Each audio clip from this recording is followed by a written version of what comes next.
Welcome to Seltzer Squad, the podcast about staying sober in the city, with your hosts, Kate Zander and Jess Valentine.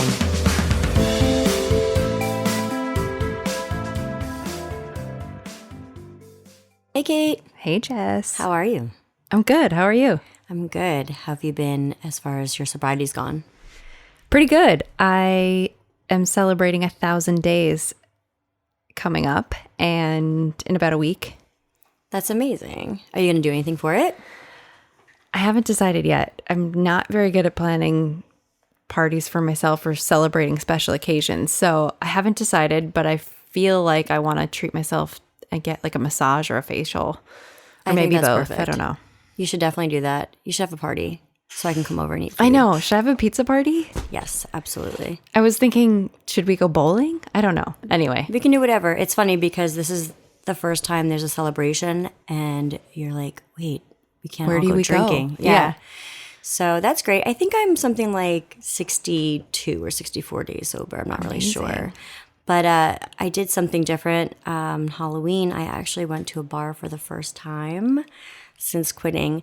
It was fine. It was very quick and short-winded. I just went to Pet Shop to go see my ex-boyfriend's band with some friends. I was there. I saw the band. I left. I did not stay. I said hi to some people, but for the most part, it was time to go. And it was nice to actually leave it in a normal time, not, 4 a.m. And I was really nervous. I had a lot of anxiety going into it, but it was fine. I said hi to who I wanted to, and I kind of hid from who I didn't want to say hi to. Did you go alone or did you meet friends? I was with friends. Okay. I had dinner with some friends, and then they all wanted to go. So I was like, okay, let's go. Plus, I really wanted to take a photo in the photo booth in my costume. So that is the first time that I've been in a bar. I don't plan on going anytime soon. But yeah, that's where I'm at so far. Rad. Yes.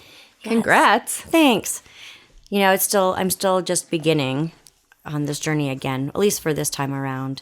So why don't we talk about the beginnings of sobriety for people who are just starting out, like a little sobriety 101, if you will. I love that. I think that because we started this podcast, in addition to all the tools like AA and stuff like that, I'm so excited to talk about, like, I call it a toolbox, what kind of things people can include in their toolbox in the beginning, and things change over the course of the amount of time that you have under your belt and how comfortable and uncomfortable you get with things. So I'm stoked. Yes. So you obviously are in a different space than I am because you're 1,000 days. I'm only like 2 months.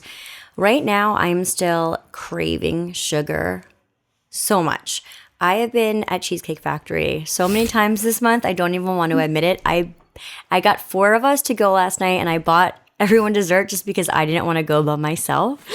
I've been going to Starbucks and getting extremely sugary drinks, like grossing out the baristas with like how many pumps of sugar I want. Wait, hold on. What kind of cheesecake did you get last night? Oh, we all shared 4 different ones. Got it. But yeah, that's something that you don't really think about is alcohol has so much sugar in it. And I have a sweet tooth already. So it's insane, the amount of I just really want ice cream and sugar drinks and cheesecake and all that. So a lot of people think you're going to lose a lot of weight when you quit drinking. Not right away. No. I think you remember this from last time too. Like, I always tell people you just give yourself free rein if you want to order Chinese food every single day. I ate out, bagels for breakfast and whatever I wanted, and I definitely gained weight. And I think it was kind of fine because I was hiding anyway. And then I would tell people you don't lose weight right away. That comes a little bit later as you get... Everyone expects to lose weight. Mm-hmm. And I lost a lot of weight last time I went sober. I lost probably 30 or 40 pounds. But I was doing a lot of cocaine, like I mentioned in the last episode. And I'm not this time. I'm just eating like a garbage person. Mm-hmm. I haven't put on too much weight. I'm trying to, watch what I eat when I'm not binging on sugar.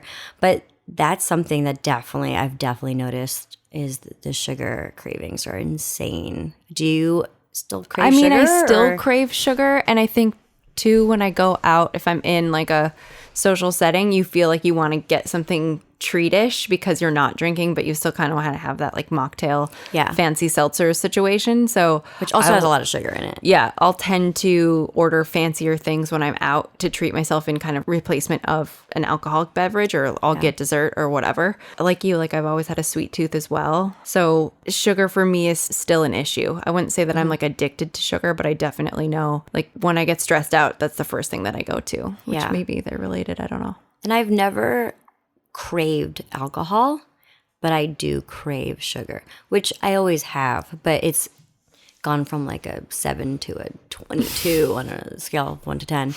That's like the only thing I can really notice as far as physical or craving wise.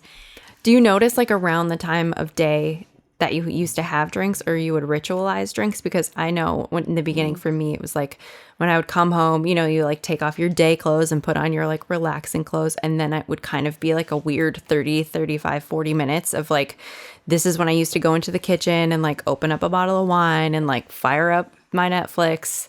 And that for me, I remember actively, I mean, I was still smoking cigarettes back then. So I just kind of like supplemented smoking way more cigarettes and just kind of trying to gloss over that. Well, I'll have to pay attention now because I honestly have not. I always have been a dessert person, but I think now it's just like I always want. You know, I think about going out to eat, and then I think about like, oh yeah, we're gonna get dessert somewhere afterwards. Steph, my friend Steph, the other day was like, "What do you want to eat for dinner?" I'm like, "Someplace that has amazing dessert. That's all I care about. I'll eat wherever." But anyway, that's enough about my sugar talk. Can we talk about some terminology because it's been on my mind lately? Yes. Like the word sober or the word alcoholic. How do you feel about those words? It's kind of a struggle. I mean, I don't come right out of the gate and tell people that I'm sober unless they like push and push. And I think we've talked about that before, where you have to like bust out a big word like sober, alcoholic to get someone to back the fuck off. Yeah. I will kind of confide in people that I'm sober if I feel comfortable around them. But again, to me, sober means I don't drink alcohol. To other people, it might mean other things. I still smoke marijuana. I take anxiety medication.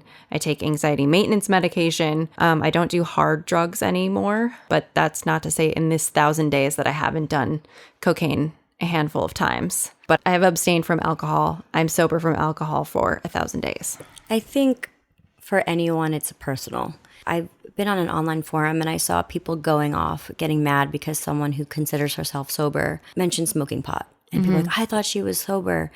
And to me, I'm like, well, that's clean. I think clean and sober are different things. I think I equate the word sober with alcohol and just alcohol, but everyone's different, obviously. Sure. The word sober doesn't bother me as much as the word alcoholic, which I would like to get into.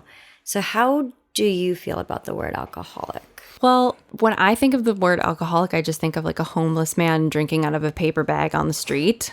And that's so far from the truth. I don't know. I don't consider myself an alcoholic, I guess, unless I'm being funny and self-deprecating in conversation with friends, or if I come out as being sober, it's like, yeah, well, I'm an alcoholic. Ha ha ha. I don't ever like. Yeah. That was the hardest thing, I think, for AA, was when you have to like stand up and say like, hi, I'm Kate, I'm an alcoholic. Yes. Because I didn't really believe it. I totally agree with you. And I'll use the word here and there. I don't love the word, but it's just the easiest way to kind of get your point across without having to get into it and telling your story. For example, I was at an airport recently and the bartender kept trying to push alcohol on me. It was 10 a.m. He's like, you look like you need a shot. No, thanks. I'm good. I want orange juice. Hands me the orange juice. Are you sure you don't want any vodka in this? No, really, I'm fine. And then a third time he mentioned wanting to give me alcohol. I'm like, dude, I'm an alcoholic. Maybe you can stop. And he didn't know what to say. So it's, situations like that I'll say I'm an alcoholic. But for the most part, I don't like the word. I feel like there's such a negative connotation with the word alcoholic. I was actually reading something that Holly Whitaker of Hip Sobriety wrote earlier.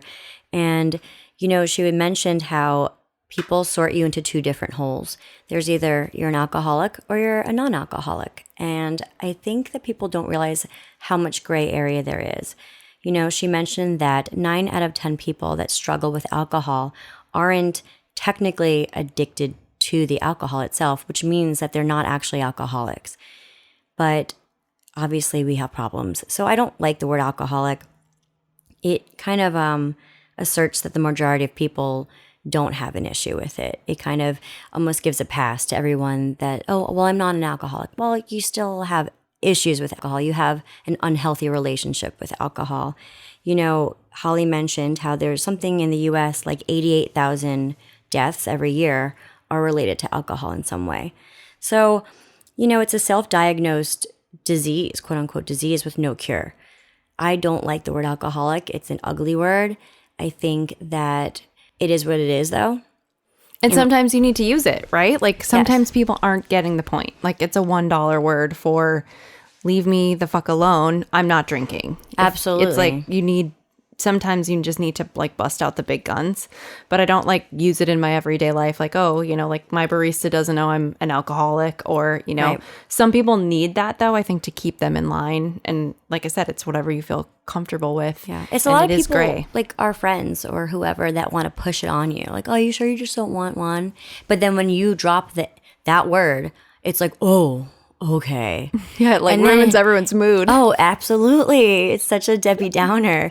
But yeah, so that's how I feel about those two words. I will use them, but I don't love the words. And like you said, that's the thing I didn't like about the 1 or 2 AA meetings I went to, is you have to say, oh, I'm Jess and I'm an alcoholic. I actually cried the first time I did that. And that has been sort of something that has made me not want to go to any meetings. I am going to go tomorrow actually with some friends for the first time in God knows how long. So that'll be interesting. But I don't want people to be afraid of the wording, the terminology, because it's whatever you want it to be. Well, the other thing I wonder is like, does my husband say like my wife's an alcoholic? Because that would make me feel terrible. You should ask him though. Yeah, I know I should ask him, but is he like, oh, my wife's just this like old alcoholic, and it's like, I don't drink alcohol anymore. I don't have to me, it's kind of like I don't have a problem anymore, even though I know it is this like long-term maintenance, but I don't feel like an alcoholic today. I totally understand what you're saying. Yeah, I don't know. It's like some days I'm like okay with the word, some days I'm not. But I feel like becoming sober, that's a very big part of it, is the terminology and coming to terms with it. Which is the part of the surrender, right? Like, absolutely. You have to admit that you have a problem, which is huge. And I think that is where they nailed it for sure. You have to come to grips with yourself, and you have to have this come to Jesus or come to whoever moment to admit that you do have a problem. But that doesn't necessarily make you, I guess, an alcoholic. I don't know. Again, gray area. Gray area, yeah. So, guys, what do you think? Let us know. Yes, seriously. I don't know. I would love to know. Please tell me. And also, I have a weird relationship with the fact that it's a disease. Like, I don't feel like I have a disease, but I also know that my brain is broken in a way to where I can't stop drinking once I start drinking. But do I feel like I have cancer? Do I feel like I have... No, I don't feel that way. Right. And maybe that's society, but... I know. I feel like it's almost... People feel bad. Like, well, it's a disease. And not that it's an excuse of people's behaviors. However, I feel like you put me next to somebody who actually has a legit physical disease, and I don't like taking that word away from them, if that makes sense. Sure. It's a hard situation. I don't know. The whole alcoholism in general brings up so many topics that are so... It's like walking on eggshells every time you approach it. Because like on your medical forms, you don't put like, oh, I'm diabetic and I'm an alcoholic, like under the disease column. You know, they like ask you how many drinks you've had and then tell you that that's fine, whatever the number is. Well, we always lie. Right. But even so, doctors are like, oh, you're fine. It's not, maybe cut back. You drink occasionally, socially, but daily? It's not like my disease is also alcoholism. No, I don't know. Again, weird to me. Like, I don't put diabetes all day on a fucking t-shirt. I just... I can't stand these shirts, rosé all day, or, tacos and champagne, which for the record is a fucking disgusting combination. Absolutely. Not saying I wouldn't do it, but I'm just saying. Or have done it. Who knows? Well, definitely. But yeah, I feel like Americans in particular really romanticize alcohol, which I've said before. But why are we putting it on shirts? It's so weird to me. Or like you mentioned to me earlier, calling it mommy juice. What the fuck? I know. That wasn't a thing growing up. I mean, maybe it was, but my mommy didn't have that juice, I guess. No, I guess. Yeah, it's so weird. And I feel like other countries, they don't have shirts that like... No, and like I went to Turkey with my fiance, now husband, and we were staying at an Airbnb, like a shared space one, and they literally drank like 2 shot glasses full of wine with their dinner, like respectable fucking human beings. And then like we're over here with like this trough of, you know, $9.99 wine. And like that's how like Americans do, you know, wine. Yeah. They have to like make a shirt about it and then like drink it out of like a gallon jug. And like respectable cultures are like just, you know, having a splash like you're supposed to. Absolutely. I didn't learn that. I dove right in. It's getting me angry. I feel like this is a good place to stop this episode. More on your rage later. Yes, absolutely. So thanks for tuning into our podcast this week.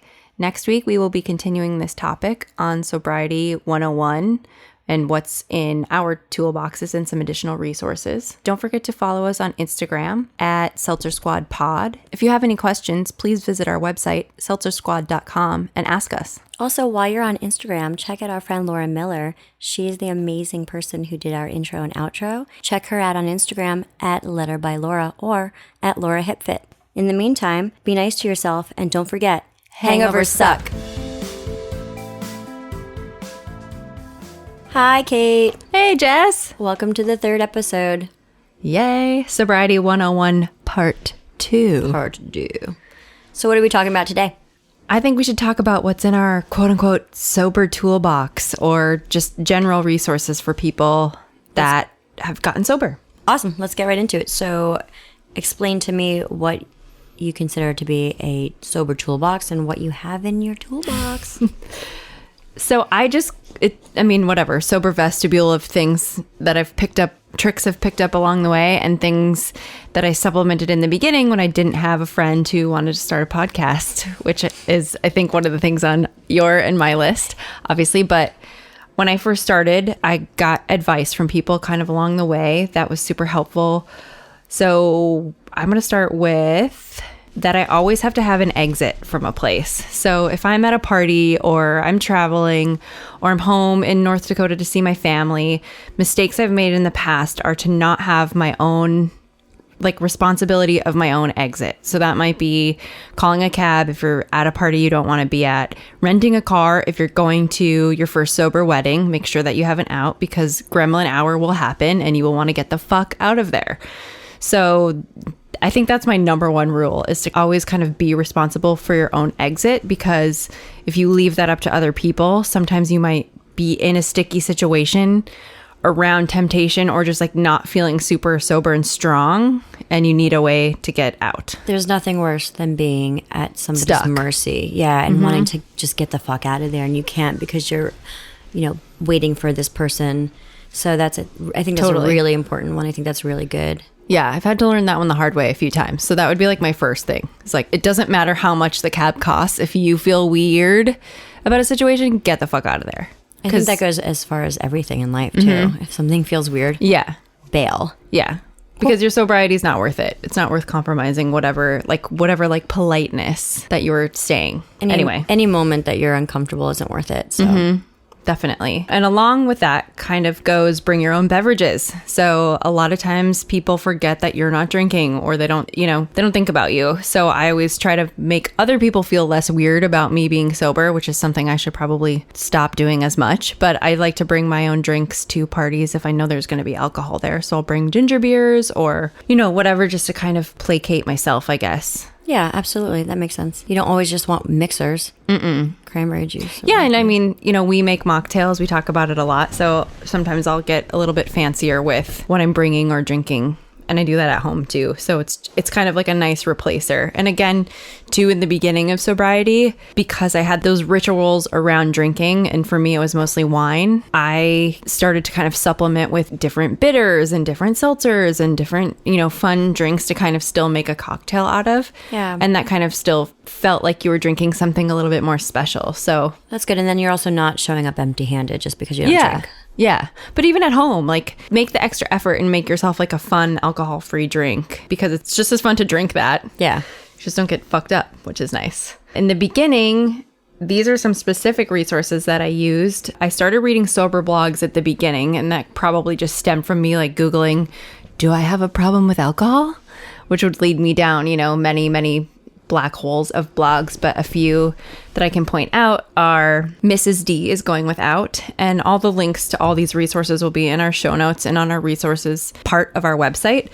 So Mrs. D is Going Without has since turned into a book, so you can now buy her book, but it was just a collection of blogs of like an anonymous woman who was getting sober and kind of writing about her experiences, and it was kind of the pre-podcast era, pre a lot of these things, so it was one of my main resources in the beginning. I've never heard of it, so I'll have to check that out. Yeah, I'll send you the link. And also when I got sober the first time pre-relapse, I used Talkspace, the therapy online app, I guess. Oh, okay. And had like my therapist, Susan, who kind of coached me through the beginning of sobriety and encouraged me to go to AA. AA is also on my list because it was a very large part of my early sobriety and might be in the future. I don't know. And then the other major one for me was journaling. Journaling was huge of just like, I remember, small victories, day 1, day 7, day 60, day 100, a year. I'm glad now that I have those to look back on and kind of put myself back in those situations.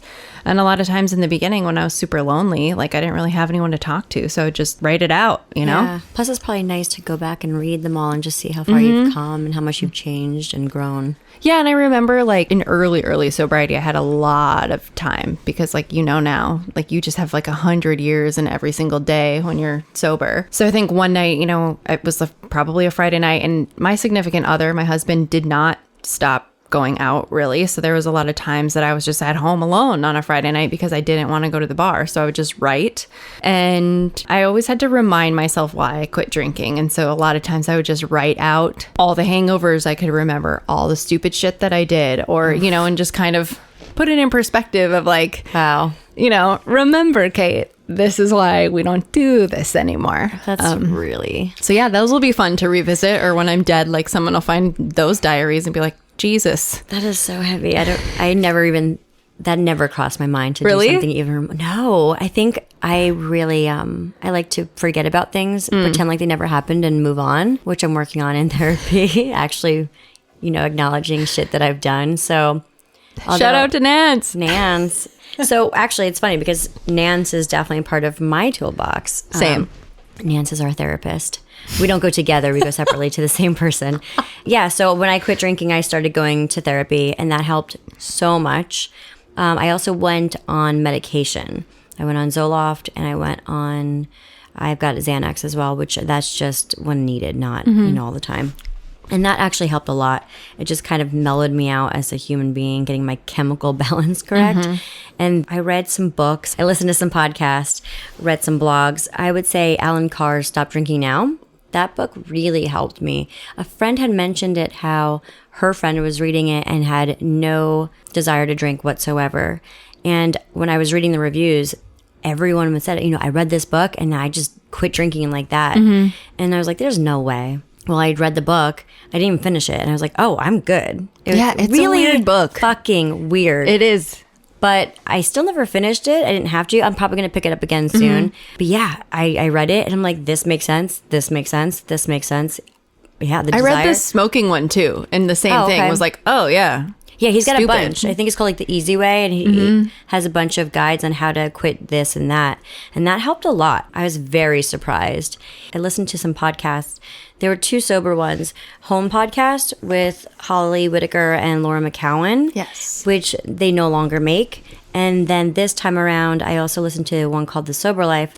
Again, that stopped in like 2016. Okay. That's actually what prompted me to want to do a podcast. Wasn't finding any that I was relating to as far as sobriety goes that weren't like super religious or what have you. So those podcasts really helped. I would listen to them all the time. Like you said in the first episode, it was kind of like hanging out with friends almost. Laura McCowan has a pretty good blog to this day. I like to look at her stuff. Holly Whitaker is also working on a new thing called The Temper, which is like a Huffington Post, but basically for sober people. Yeah, it's cool. Yeah, I'm really excited for that. That's just in the beginning stages. As far as that goes, I haven't gone to any meetings really, but this girl, Scotty, that I know, she hosts a circle for recovery once a month. It's the first Wednesday of every month at the Flatiron location of The Wing. The Wing is for anyone that doesn't know, it's basically a women's workspace, kind of like WeWork. which I belong to. But it's so cute inside. It's so cute. And they've got a restaurant and like food and stuff. It's great. They host lots of events. So Scotty hosts this, like, I guess you'd say sobriety circle or recovery, what have you, the first Wednesday of every month. So I'm going to check that out next month. I'm really excited to check it out, see what that's about. Holly also hosts a bridge club that I have attended, which is similar sober circle kind of atmosphere, which I really enjoyed. Another place to meet people in real life who are doing the same thing as you. Honestly, that's what it comes down to. I want to meet other sober people that are like-minded, similar in age, or, you know, just in general, because I find that that's the hardest part. That's another reason why I think that the Seltzer Squad could hopefully create a little bit of a community. Totally. And, Squad. And then people can, you know, meet other people, you know, in their towns or whatever, or just online, and we can just have friends that are similar to us. And when I'm having like issues or, you know, feeling like I want to drink, whatever, I just reach out to friends that don't drink. I don't have many of them. My friend Lena, she quit drinking about 6 months ago. She's been such a huge help. She actually introduced me to that girl, Scotty, who's been sober for 7 years.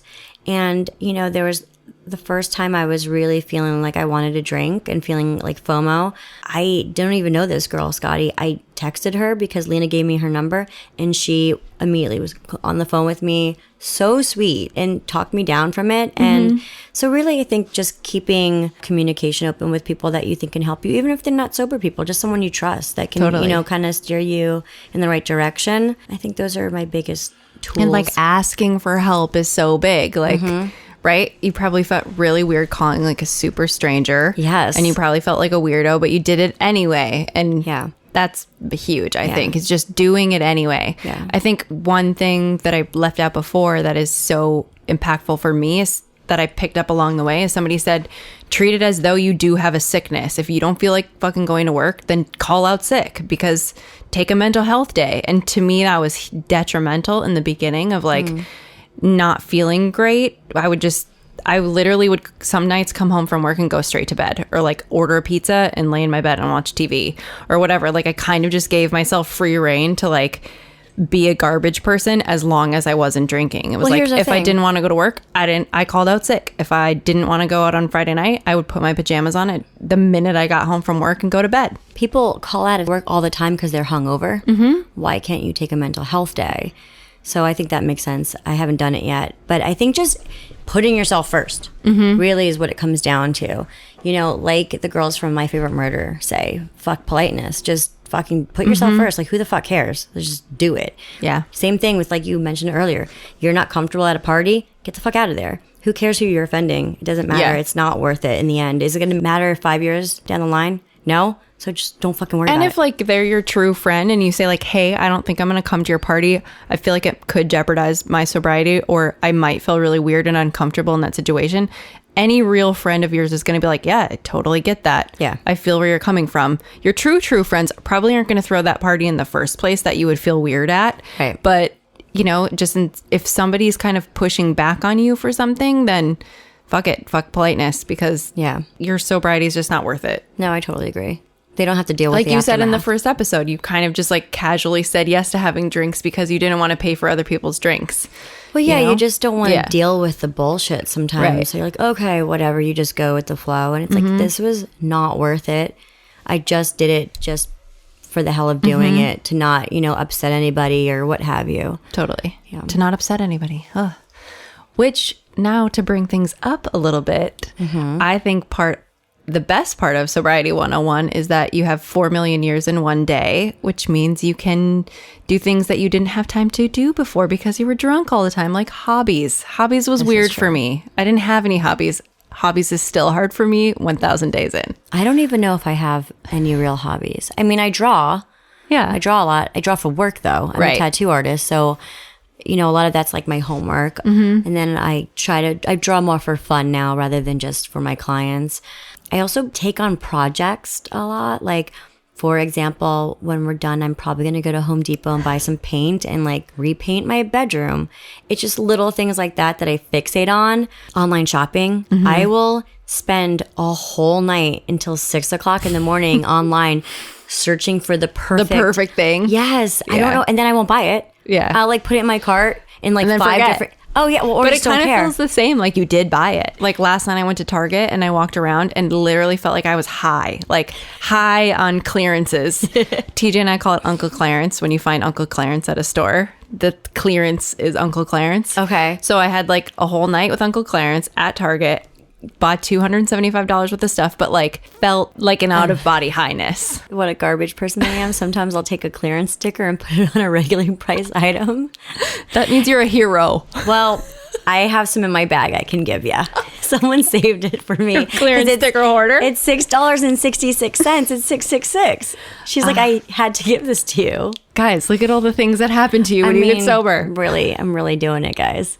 But for me, Hobbies was really hard, actually, to kind of slow down and think about what I actually enjoy. Recently, in the last 6 months, I bought a van that I've been fixing up to travel in.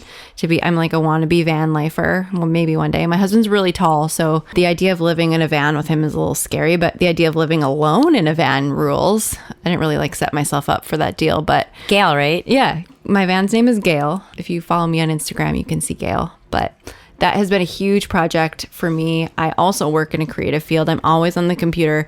Gail has taken me out of the computer and allowed me to do something fun with my hands. What's the Instagram that people can follow you at? Kate has Instagram. Very to the point. I like it. I like it. Oh. Amazing. Well, I really appreciate you sharing all your tools with me. These are some really good ideas. I like the fact that you brought up that woman who had a book, Mrs. D or whatever. Mm-hmm. Definitely want to learn about that. And you said that we're going to post those on seltzersquad.com? Yes, okay, in the great. resources section and the show notes of this episode. Amazing. Awesome. Well, thank you so much, Kate. Thank you, too. Thanks for tuning into our podcast. Next week, we will be talking about the holidays and not drinking during them. Ugh. Please follow us on Instagram at Seltzer Squad Pod. And if you have any questions, visit our website, seltzersquad.com, and ask us. Until we meet again, be nice to yourself. And don't forget, hangovers suck.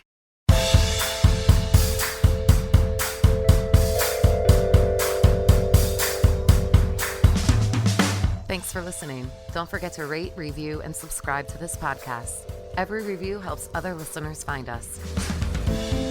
Music by Dead Go West. Art by Kate Sander. For show notes and resources, check out seltzersquad.com.